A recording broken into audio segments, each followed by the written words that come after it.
ऋषि मिश्रा जी अपनी बात रखिए, क्या कह रहे थे आप? देखिए, जिस तरह से प्रदेश में धर्मांतरण अभी ऐसा नहीं कि बस्तर और सरगुजा में, रायपुर की राजधानी में भी हो रहा है। प्रार्थना के नाम से जिस तरह से वर्मा समाज, साहू समाज, ब्राह्मण समाज, क्षत्रिय समाज, सेन समाज, ऐसे लोग सभी प्रार्थना स्थल पे दिख रहे हैं। मगर ऐसे लोगों को बुला के ये क्या करना चाहते हैं, ये साबित होता है कि ये धर्मांतरण ही कर रहे हैं। शिक्षा और स्वास्थ्य के नाम से जिस तरह से छत्तीसगढ़ के भोले भाले लोग को धर्मांतरण में प्रयत्न करने का काम कर रहे हैं, ये बिल्कुल बजरंग दल के कार्यकर्ता होने नहीं देंगे। प्रत्येक इनके प्रार्थना स्थल को बजरंग दल के कार्यकर्ता वहां पे जाके जांच प्रशासनिक अधिकारियों को ले जाके करेंगे। और यहीं पे नहीं, आज देखेंगे जिस तरह हिंदू समाज अपनी पूजा पद्धति मंदिरों में करता है, मुस्लिम अपनी मस्जिदों में करता है, क्यों ये अपने चर्चों में नहीं करते? क्यों घर घर जाके ये प्रार्थना करते हैं? जिस तरह से एक नन आज पकड़ाई है, ऐसी आज एक नन नहीं है, ऐसे प्रदेश में कई अन्य प्रदेशों से आए हुए पादरी, पास्टर, ये नने आज भी घूम रही हैं। और बस्तर में भोली भाली बहनों को ले जाने का काम ये आज से नहीं शुरू हुआ है, कई लंबे समय से चल रहा है। ये रैकेट का पर्दाफाश आज हुआ है, तब जाके हमको आज ये जानकारी छोटी सिंह जी की सरकार हमने कोर्ट के भाई। ठीक है, नितिन बंसाली जी आऊंगी। नितिन बंसाली जी एक मिनट, इसका जवाब नितिन बंसाली जी एक मिनट, इसका जवाब अरुण पन्नालाल जी से ले लेती हूँ। अरुण पन्नालाल जी, देखिए, इनके पास कोई आंकड़े है ही नहीं कितने धर्मांतरण हो रहे हैं। और दूसरा सवाल मैं पूछता हूँ, क्या घर में प्रार्थना करना पाबंदी है? आप घर में हवन पूजन कर सकते हैं, हम बाइबल नहीं पढ़ सकते, ये आप कहना चाह रहे हैं? ये आपका बराबरी की बात कर रहे हैं आप? और हम हमारे चर्च है नहीं है, आप आंकड़ा लाओ ना, कितने आंकड़े हमारे सामने रखिए ना। प्रार्थना और प्रार्थना करना है तो अपने धर्म के लोग तो बुलाओ ना, क्यों हिंदू समाज को? हाँ, तो हिंदू समाज में ईसाई नहीं जा सकता, मैं आपके मंदिर जा नहीं सकता, ऐसा कानूनी व्यवस्था चाहते हैं। एक सिख सरदार होगा, मुसलमान होगा, वो मंदिर नहीं जा सकता। जो हिंदू है वो हमारे चर्च नहीं जा सकता, जो हमारा हिंदू है वो गुरुद्वारे नहीं जा सकता। ये कहना चाह रहे हो? स्वागत करते संविधान को। कोई आप संविधान मानते होते तो थाने में करके वो महिला ने मारा पीटा नहीं होता हमारी नंद को।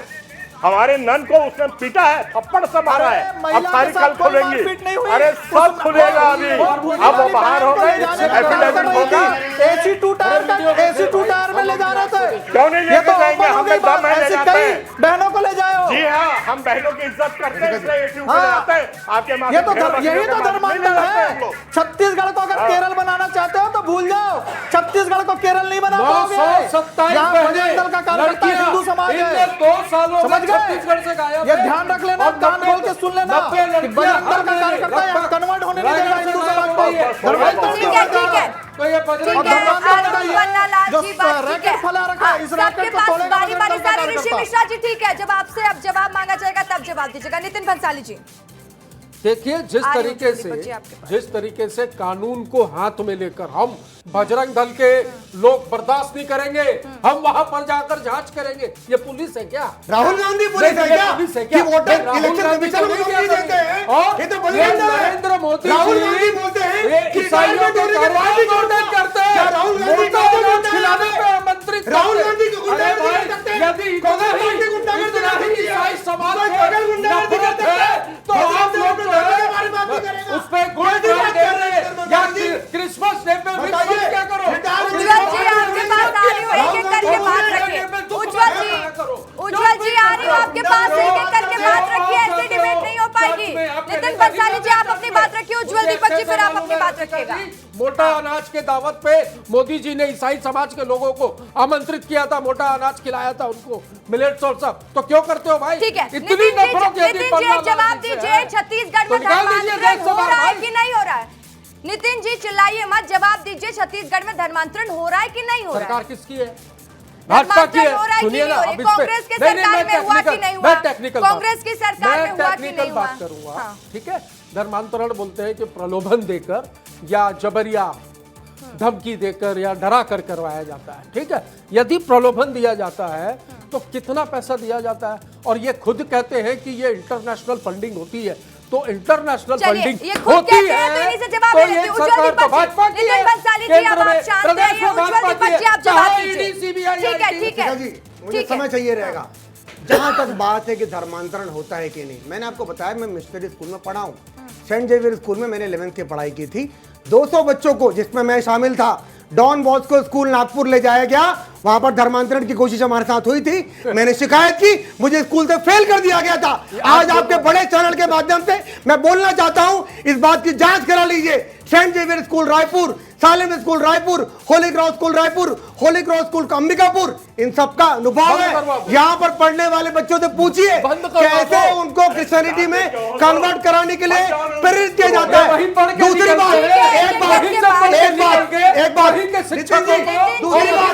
एक बात, आपको बोलने का पूरा मौका दिया, अभी उज्जवल जी को बोलने दीजिए। रसिका जी, दूसरी बात मैं आपको बताता हूं, इतिहास के पन्नों में जब इस घटना को देखा जाएगा तो ये देखा जाएगा कि केरल के नेता तो अपने ननों के साथ खड़े थे, पर छत्तीसगढ़ की कांग्रेस पार्टी अपनी आदिवासी बहनों के साथ नहीं खड़ी थी। ऑप्शन था कांग्रेस पार्टी के पास, ऑप्शन था। देखिए, एक दल की बात हो रही है तो महामंडलेश्वर जी भी हमारे साथ जुड़े हुए हैं, शैलेशानंद महाराज जी उज्जैन से हमारे साथ जुड़े, उनसे भी जान लेती हूँ। ठीक है, आप लोग शांत रहिए। नितिन जी, उज्जवल जी, एक मिनट, सबकी बात सुन रहे। शैलेशानंद महाराज जी जुड़े हुए हैं। महाराज जी, क्या कहेंगे आप? लगातार धर्मांतरण हो रहा है, उसको लेकर। देखिए, स्पष्ट है, एक ये अंतरराष्ट्रीय षड्यंत्र, एक एजेंडा है। मैं निरंतर रूप से इसके ऊपर विगत 20 वर्षों से कार्य कर रहा हूँ।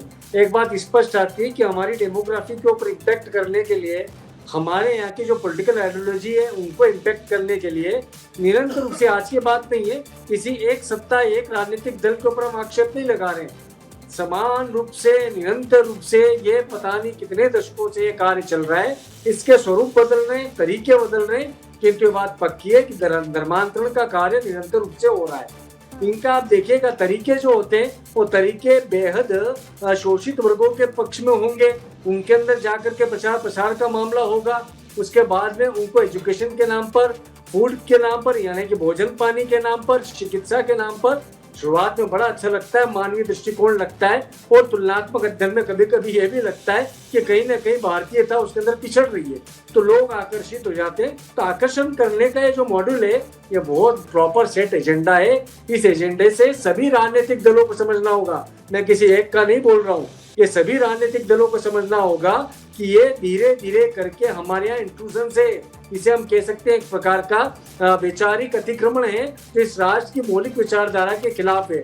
इसके लिए मैं सबको आगाह करना चाहता हूँ। जी अरुण पल्लालाल जी, सवाल आपसे रहेगा कि क्या ये इंटरनेशनल षड्यंत्र नहीं है? कहां से आता है इतना फंडिंग? बार बार आरोप क्यों लगता है? ये मेरा सवाल नहीं है, ये पब्लिक का सवाल है, और बार बार ये सवाल उठते हैं। ये पब्लिक का भी सवाल नहीं है, एक झूठ को थोपा जा रहा है, सीधी सी बात ये है।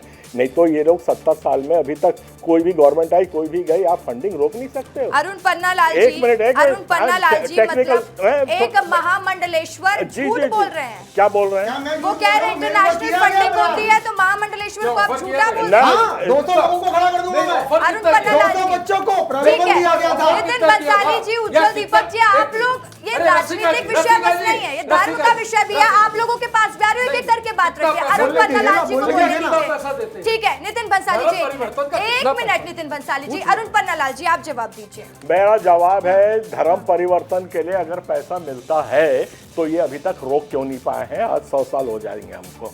आप नहीं रोक सकते, इसका पहला उदाहरण नहीं रोक सकते। ये उदाहरण ये है, बीच में मत बोलो ना यार, बात करो यार। आप भी बोल रहे थे जब बजरंग दल वाले बोल रहे थे तो चलो वो व्यवहार मत कीजिए जो दूसरों क्योंकि के आप लोग साथ को चिल्लाने करते के हैं। सिवाय कुछ नहीं आता। तर्क के सामने आप तब एक मैं बोल रहा सेकंड हूं, खड़े मैं नहीं हो बोल रहा हूं, सकते। मेरे साथ प्रयास किया गया था, ऑफर जवाब किया नहीं ठीक दिया। है, उज्जवल दीपक आप जी, खड़े हो आप ही नहीं जवाब सकते तो हो। सुन मैं बोल लीजिए, रहा हूं, बोलने चलिए तो आप दीजिए कितना- उनको। चलो चलो, आज हमारे दम पे आपकी गवर्नमेंट अरे बनी आपने है। खुद धर्मांतरण किया, वो आप क्या बात कर रहे अरे हैं? ऑफर कितना किया था करेंगे। भाई? ओ उज्जवल भाई, आपने खुद अपना आपका और हमारे दम पे तुम्हारी आप सरकार कैसे बनी बोल रहे है। हो? आज ईसाई समाज के दम पे आप खड़े हो या चिल्ला रहे हो? कौन से आज- ईसाई समाज के दम पे हाँ, खड़े हो? नहीं मालूम है तो चुप हम रहो। अपने जब स्वतंत्रता नहीं संग्राम मालूम है तो सेनानी चुप रहो। जो कारण खड़े हैं यहाँ पे, बिल्कुल चुप रहो, नहीं मालूम है आपकी तो जो जिनको एक मालूम है मिनट, उनको एक जानते हैं मिनट, वो। एक मिनट।